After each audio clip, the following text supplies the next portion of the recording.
ચાલો નમસ્કાર વિદ્યાર્થી મિત્રો, ફરી વખત એક 12મા ધોરણના ગ્રામરના નવા ટોપિક સાથે બહુ ઓછા સમયમાં આપણે શીખવું છે એવી તૈયારી સાથે હું તમારી સામે હાજર થયો છું. તો નવો ટોપિક આ વર્ષે તમારે છે નિપાત, એ સિવાય કૃદંત. તો કૃદંત છે એ કઈ રીતે પૂછાય છે પહેલા ઝડપથી કહી દઉં કે સૂચના પ્રમાણે છે એ જે 3 ટોપિકમાંથી 7 પ્રશ્ન પૂછાવાના છે. એમાં નિપાત, વિશેષણ અને કૃદંત છે. તો કૃદંતમાંથી 3 પ્રશ્ન પૂછાશે. પહેલું ટેક્સ્ટ બુકનું વાક્ય હશે, એમાંથી તમારે કૃદંત શોધવાનું છે. બીજું ખાલી જગ્યામાં કૃદંત મૂકવાનું છે. ત્રીજો પ્રશ્ન કે કૃદંતને ઓળખી અને એનો પ્રકાર લખવાનો છે.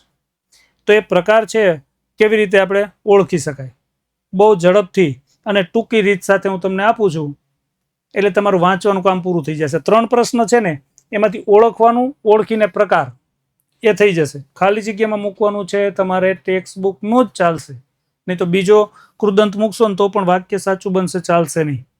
બરાબર, ચાલો તો આગળ વધીએ. એ પહેલા ટાઈમ ટેબલ જોઈ લો, સ્ક્રીનશોટ લઈ લો કે આ તમારો ટાઈમ ટેબલ લેક્ચરનું છે, જે પ્રમાણે તમને લેક્ચર મળવાના છે. એમાં ગુજરાતી છે 6 તારીખે પેપર છે, તો સવારે સૂર્યોદયનો 5 વાગે એક લેક્ચર રહેશે અને એના આગળના દિવસે 5 તારીખે સાંજે 9 વાગે ભવિષ્યવાણીનો લેક્ચર રહેવાનો છે. બરાબર, અચૂક એમાં હાજરી આપજો એટલે સીધું જ તમને પરીક્ષામાં છે ઉપયોગી થઈ શકે. પછી અહીંયા વિદ્યાકુલ દ્વારા વિદ્યાર્થીઓને સહાયરૂપ થવા માટે જે કંઈ લિંક કે એપ્લિકેશન મૂકેલી છે એને સબસ્ક્રાઈબ કરી લેજો. ઘર બેઠા તમારે અભ્યાસ કરવા માટે બહુ સરળ થઈ જશે. એટલે તમારા પ્રશ્નોના ઉકેલ તમને આમાંથી મળી રહેવાના છે, એ ખ્યાલ છે. તો એને પણ સ્ક્રીનશોટ લઈ લેજો. ચાલો આગળ આપણે વાત કરીએ કૃદંતની.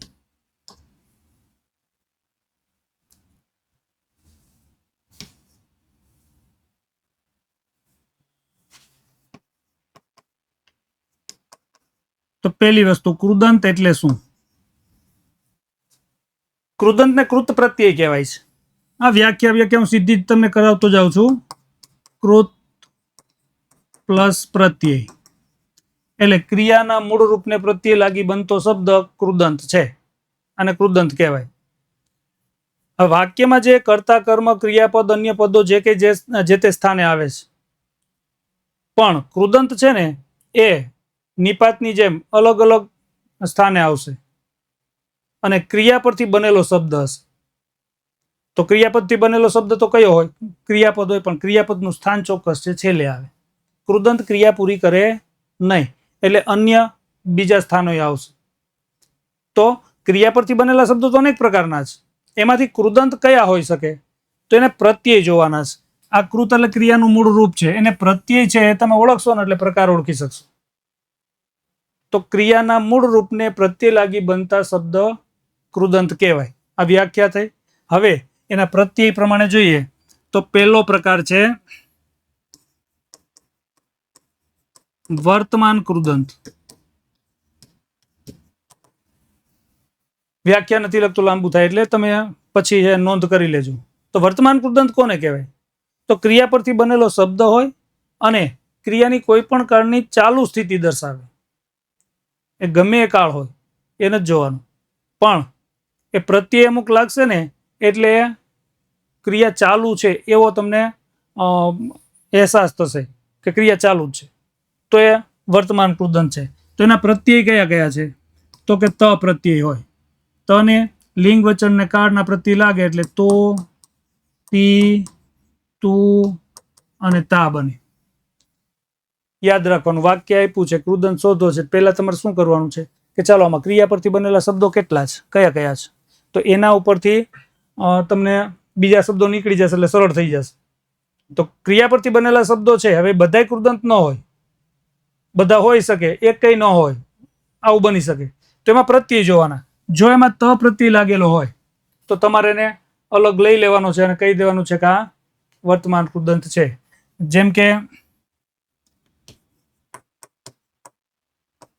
ચાલતો, દોડતા, રમતું, આવું તમને વાક્યમાં આવશે. એક વાક્ય હું તમને કરાવી દઉં.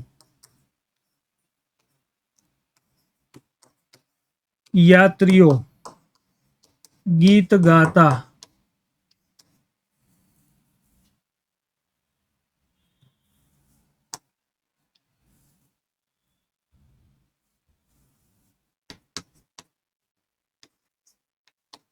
જતા હતા.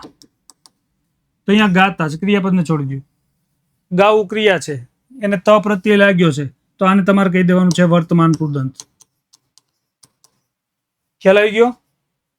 ક્રિયા પરથી બનેલો શબ્દ ત પ્રત્યય પછી તોતી તુતા ગમે એ લાગે તો વર્તમાન કૃદંત. આને મોઢે કરી લ્યો. પ્રકાર બીજો એ છે ભૂત કૃદંત. તો એ ક્રિયાની પૂર્ણ થઈ ગયેલી ક્રિયા સ્થિતિ બતાવે છે.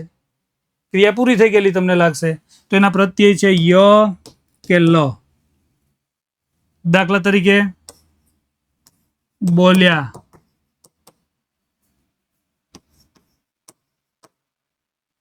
વિચાર્યું, પછી લ. દાખલા તરીકે બોલેલું,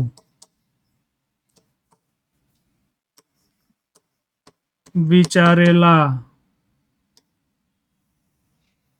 પેલી શરતે ક્રિયા પરથી બનેલ હોવો જોઈએ. પછી તમારે પ્રત્યય જોવાનો. ય લાગ્યો છે, લ લાગ્યો છે, તો ભૂતકૃદંત તમારે કહી દેવાનો છે. એ અલગ શબ્દ, એને વાક્ય લેવા દેવા જ નથી. બોલેલું એવું કયો ને તો ક્રિયા પૂરી જ છે. બોલતું તો ક્રિયા ચાલુ છે. બોલ્યું તો ક્રિયા પૂરી જ છે. તો પ્રત્યય તમારે ઓળખી લેવાના એટલે તમને પ્રકાર મળી જશે. ચાલો, આ ભૂતકૃદંત થઈ ગયો.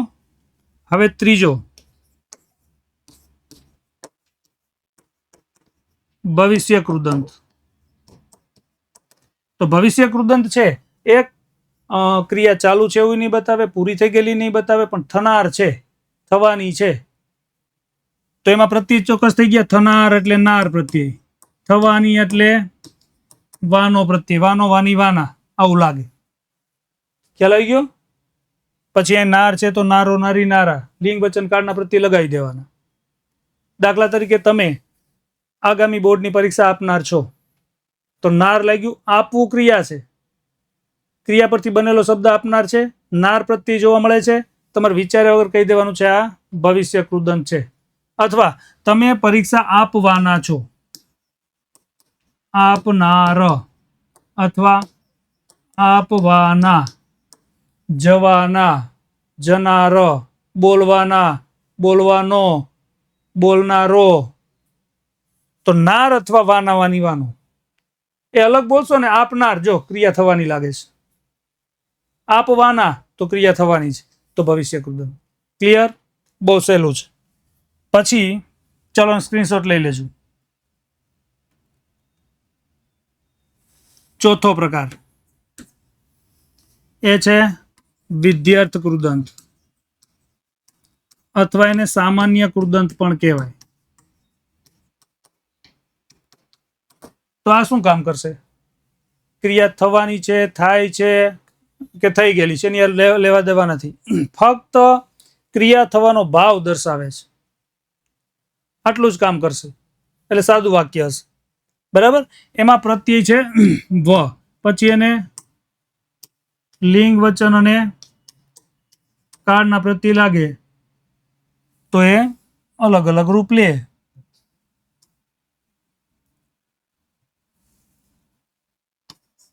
વી અને વુ. દાખલા તરીકે ખાવું પીવું દરેકનો શોખ હોય છે.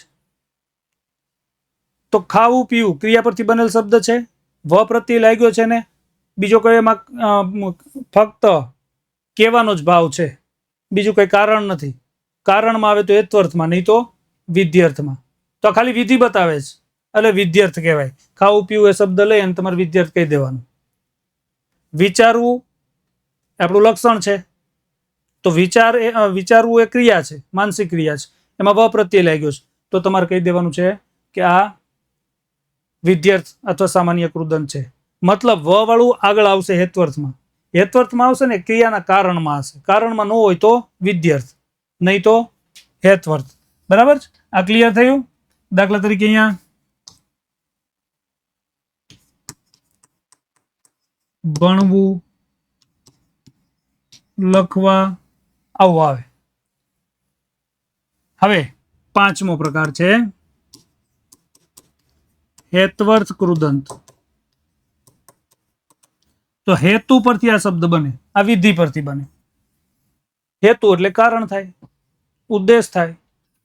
તો જે કૃદંત ક્રિયા થવાનો હેતુ દર્શાવે, કારણમાં આવતો હોય તો એને હેત્વર્થમાં મૂકવાનો. તેના પ્રત્યય શું છે? તો કે ભાઈ વા અથવા વાને.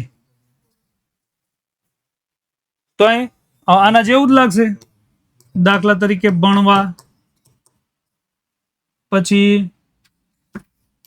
રમવાને, આવા શબ્દો થાય. તો અહીંયા વા લાગે છે અહીંયા. હવે આ બે સરખું લાગે છે ને તો તમારે ભેદ પારખવાનો છે. દાખલા તરીકે આપણે એવું કહીએ કે ભાઈ તમારે ભણવું જરૂરી છે, તો એ આનું થશે. જો તમારે ભણવું ખૂબ જરૂરી છે, તો એ ફક્ત તમને કહેવાનો ભાવ છે કે ભણવું જરૂરી છે. એમાં ક્રિયાનું કોઈ કારણમાં નથી આવતું. પણ હવે હું એ જ શબ્દ અહીંયા લઉં, તમે અહીં ભણવા આવ્યા છો. તો અહીંયા પણ ભણવા શબ્દ છે. તો અહીંયા આવ્યા શબ્દ છે. જો તમે આવવાની ક્રિયા થાય છે. તમે આવ્યા છો કયા હેતુથી? ભણવાના. શા માટે ભણવા? કયા કારણે ભણવા? આવો પ્રશ્ન પૂછો ને જવાબમાં આવે ને તો એ હેત્વર્થ કહી દેવાનું, વ વાળો, વ પ્રત્યે લાગેલ હોય. અથવા અહીંયા વાને પણ લખી શકો કે ભાઈ ભણવાને માટે, પાછળ માટે લગાવો ને એટલે આગળ ને લાગી જશે. તમે ભણવાને માટે આવો છો, તો આવો છો ક્રિયા છે. કયા હેતુથી આવો છો? ભણવાને માટે આવો છો. તો ખેલાડીઓને મેદાનમાં રમવું છે, રમવું ક્રિયા પરથી બનેલો શબ્દ વ પ્રત્યય. તો ખાલી પેલો કારણમાં આવે છે તો તમારે હેત્વર્થમાં, કારણમાં ન આવતું હોય તમારે કહી દેવાનું વિદ્યાર્થ. આ ટૂંકી ચાવી છે, આવડી જાય. અને છેલ્લો એ છે સંબંધક ભૂત કૃદંત. તો આમાં યાદ રાખજો, આના પ્રત્યય છે ઈ કે ઈ ને. ક્રિયા પરથી બનેલ શબ્દ ઈ અને ઈ ને પ્રત્યે લાગેલ હોવો જોઈએ. હવે અહીંયા આનું સ્થાન એક ચોક્કસ છે કે જે વાક્યમાં ક્રિયા વિશેષણના સ્થાને આવે અને આગળની ક્રિયા સાથેનો સંબંધ બતાવે. તો ક્રિયા વિશેષણને આગળની ક્રિયા એટલે ક્રિયાપદ સાથે સંબંધ હોય જ. એટલે ક્રિયા વિશેષણના જગ્યાએ આવે, ક્રિયા પરથી બનેલો હોય, ઈ અને ઈને પ્રત્યે લાગ્યો હોય તો જ તમારે લેવાનું છે. દાખલા તરીકે તમે જો અહીંયા આપણે લખીએ કે ભાઈ ભણી ગણીને, તો અહીંયા ઈ છે, ઈને છે. ચાલીને, વિચારીને, વિચારી, તો ઈ અને ઈને પ્રત્યે લાગે છે. બરાબર. અહીંયા હું લખું કે ભાઈ ચાલી ચાલીને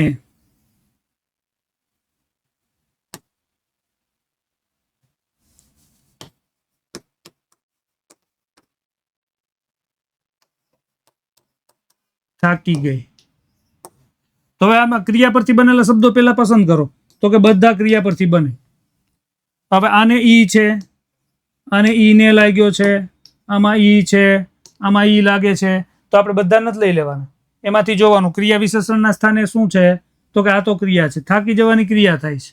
કેવી રીતે? તો રીતિવાચક ક્રિયા વિશેષણમાં આવ્યું ચાલી ચાલીને. તો આમાં ઈ અને ઈને પ્રત્યે લાગ્યું છે, તો તમારે એને સંબંધક ભૂત કૃદંત કહી દેવા. બહુ ટૂંકી રીત છે. સમજાઈ ગયું? ચાલો આ રીતે તૈયારી કરી અને પરીક્ષા આપવા જજો.